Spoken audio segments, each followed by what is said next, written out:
હા, અને એનાથી નહીં આગળ મેલડીને જોવી હોય તો મારા રાણપુર તાલુકાનું માલણપુર ગામ છે સાહેબ, અહીં નજીક જ છે, બહુ આખું નથી.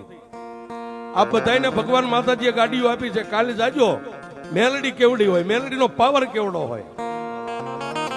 ઈ માલણપુર ગામની માલબા એક દી આવી રીતે માંડવો હતો અને એક પરદેશી માલધારી માલ ઢોર લઈને નીકળેલો અને માતાજીના ડાકલા વાગતા એટલે આવી, જેને કોઈ આમંત્રણ નથી આપ્યું, કોઈની ઓળખાણ નથી, પરદેશી માણા, બધાના બૂટ ચંપલનો ઢગલો પડ્યો તો એક બાજુ ઉભો રહ્યો. આઈ મેલડીના ભુવા ધૂણવા બેઠા, રાવણ દેવે ડાક વગાડીને માં મેલડીનો આરાધ કર્યો સાહેબ. ક્યાં ધૂણવા બેઠેલા ભુવાના અંગમાં મેલડી આવે, ઈ પેલા ઓલા માલધારીએ રાવણદેવના મોઢામાંથી મેલડી શબ્દ સાંભળ્યો, એના વતનમાં વાડામાં બેઠેલી મેલડી એને યાદ આવી સાહેબ. ઓહો,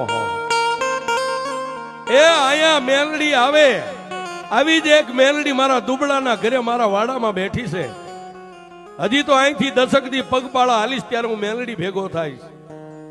સાહેબ ઓરતો કર્યો ને મેલડી આવી. હો, ધૂણવા બેઠેલો ભૂવો ખમા બોલે, ઈ પેલા ઓલો માલધારી બૂટ ચંપલના ઢગલા માથે બેઠો તો એના ખોળિયામાં ખમા ખમા.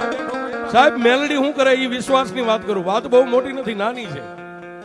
એટલે પંચના બધા માણસો કીધું કે ભાઈ જે કોઈ હોય, જે નાતનો હોય, ગમે ગામનો, એને પકડીને આઈ લાવો. માંડવા વચ્ચે બેહેરા, તેથી ભરવાડના ખોળિયામાં મેલડી એટલું બોલી કે મારી વસ્તી, હે બાપ, હે બાપ, આજે હું પરદેશી માલધારીની મેલડી બોલું છું કે તમે દુનિયામાં માગો ઈ નો કરી દઉં તો હું મેલડી નહીં બાપ.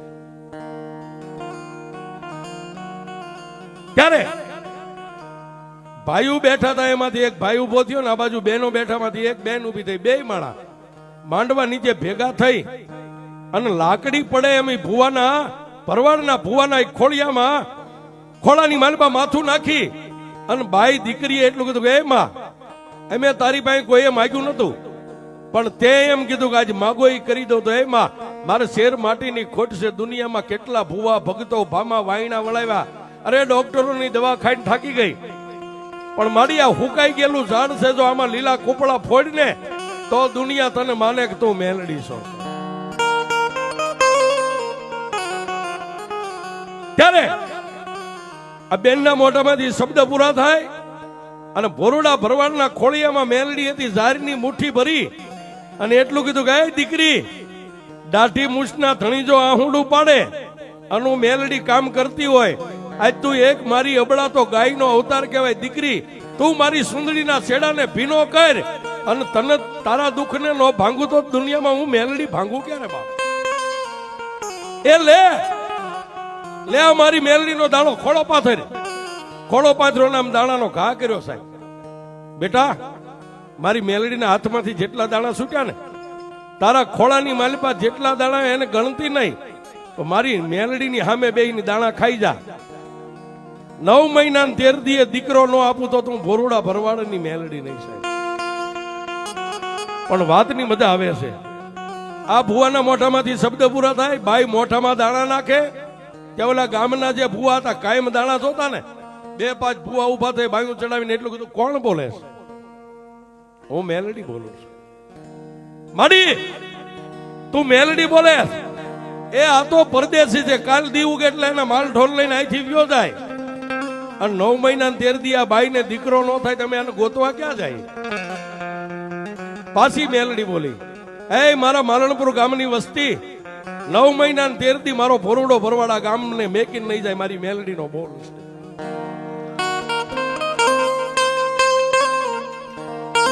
સાહેબ બહુ દૂર નથી, આ મેલડીના દર્શન કરવા લાયક છે. જોવું હોય તો માલણપુરમાં જાજો, આ કળયુગની માલિકા. પણ સતાય ગામે એટલું કીધું કે એમાં 9 મહિના 13 દી તારો માલધારી અહીં રે, અમારા માલણપુરની બોળી સીમ છે, એનો માલ ઢોર સરશે અને એને ખાવા પીવાનું ખૂટશે તો અમે ગામ મળીને આપીશું. એ નવાઈ નથી, પણ આ બાઈને દીકરો કદાચ થાય તો તે મેલડી આપ્યો છે એની અમને ખબર કેમ પડે? એમાં કદાચ 9 મહિના 13 દી રોકાય, અમે ના નહીં પાડીએ, ખૂટશે તો અમે ગામમાંથી એને અનાજ આપશું, એને ખાવાનું પૂરું પાડશું. પણ 9 મહિના 13 દી આ બાઈને ઉદરમાંથી બાળકનો જન્મ થાય દીકરાનો, પણ એની ખાતરી તે મેલડી આપી એની અમને ખબર કેમ પડે? અને તેથી છેલ્લો શબ્દ મારી મેલડી બોલી કે એ માલણપુરની વસ્તી, એ આટલા આટલા દાણા આટલા પ્રમાણ આપતા જો તમને વિશ્વાસ ન હોય ને, હવે કોઈ ન કરે હું મેલડી કરું. સાંભળો, એ દુનિયામાં 20 વર્ષની દીકરીથી માંડીને 80 વર્ષની ડોસીઓને દીકરા થાય એવા તો હજારો માતાજીના પરચા હોય. કોઈને ગાલે લાખું હોય, કોઈને ભુજાએ હોય, કોઈને સાતીમાં હોય, કોઈને વાહામાં હોય. પણ હવે તમારે મારું પ્રમાણ જોઈ છે ને, એ 9 મહિના 13 દી આ બાઈના ઉદરમાંથી દીકરાનો જન્મ થાય અને દાઢી હો તો જન્મે તો એ માનજો કે મેં મેલડી આપી.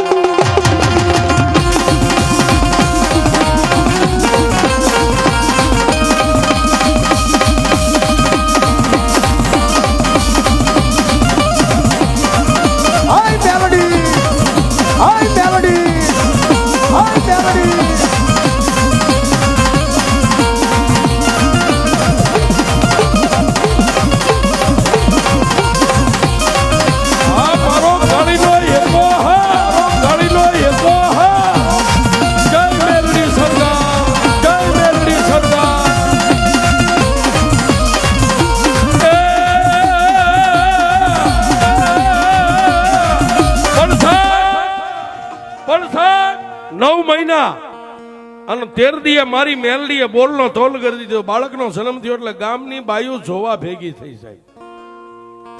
પણ મેલડી બોલી હતી દાઢી હો તો દીકરો સલીમો સાહેબ. છઠ્ઠીના છઠ્ઠા દિવસે અને મેલડી આપે એમાં શું ઘટે? દીકરો બહુ રૂપાળો હતો એટલે એનું નામ રૂડિયો દાઢાળો નામ પાડ્યું. દાઢી હો તો સલીમો હતો, નામ એનું રૂડો પાડ્યું. પછી આખું ગામ એને રૂડિયો દાઢાળો કે સાહેબ, દાઢી હો તો સલીમો હતો. પણ જેને આખી જિંદગી માં મેલડીના નામનો ભેખ પહેરીને માં મેલડીનું ભજન કર્યું સાહેબ, છેલ્લી ઘડી એની હતી રૂડા દાદાની. છેલ્લી ઘડી જીવ આવે ને જાય, આવે ને જાય. પરિવારે મળીને એક એક ચમચી પાણી મોઢામાં મેકીને એટલું કીધું કે દાદા, આ તમારો જીવ ગતે જાતો કેમ નથી? તેથી રૂડા દાદા એટલું કીધું કે મારી વસ્તી, મારી આંખ બંધ થાય ને એ પેલા મારી સામે મેલડી ઊભી છે, મારા જીવને મેલડી રોકી રાખે છે.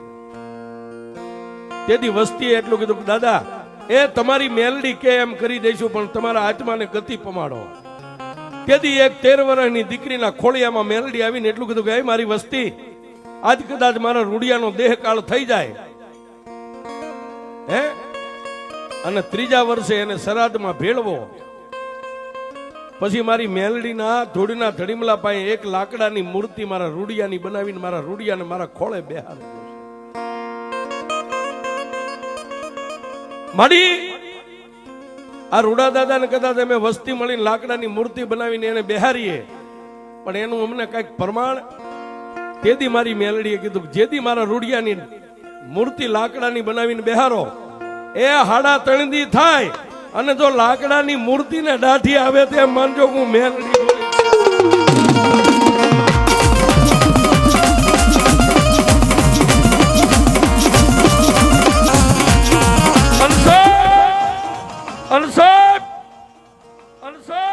રૂડા દાદાનો રાજુભાઈ દેહકાળ થઈ ગયો, જેના 12મા અને 13મા દિવસે વસ્તીએ મળીને આવડી મૂર્તિ છે 1.5 ફૂટની, અત્યારે હાલ મૂર્તિ છે 1.5 ફૂટની લાકડાની મૂર્તિ મેલડીના ધડીમલા પાસે બેહારી. અને મેલડી બોલી હતી કે 3.5 દીએ લાકડાની મૂર્તિને દાઢી આવી. એ 3.5 દીએ આવી, પણ આ કળિયુગ આ સમયમાં કોઈને જોવું હોય તો જાજો સાહેબ, માલણપુરમાં 12 મહિને આજની તારીખમાં એ લાકડાની મૂર્તિને 12 મહિને દાઢી આવે છે, હજી આવે છે. એટલે અમે કહી છીએ કોઈ નો કરે એવું મેલડી કરે ને કોઈ નો આપે એવું મેલડી આપે. ત્યારે એ મેલડી ના નામ ઉપર ભરોસ રાખો, પછી ના કરે કોઈ વાળ એનો વાગો. જગજી તારે મારી માતા, હે માં જગજી તારે મારી માતા.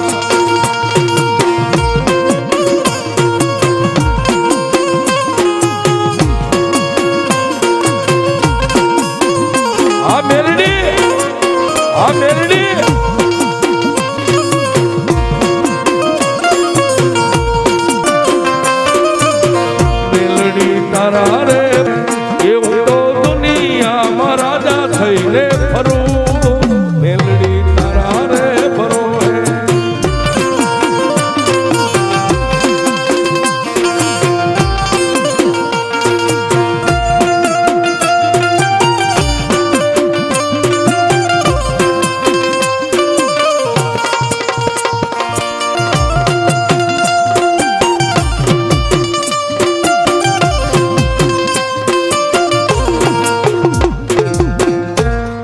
મેલડી માત કી જય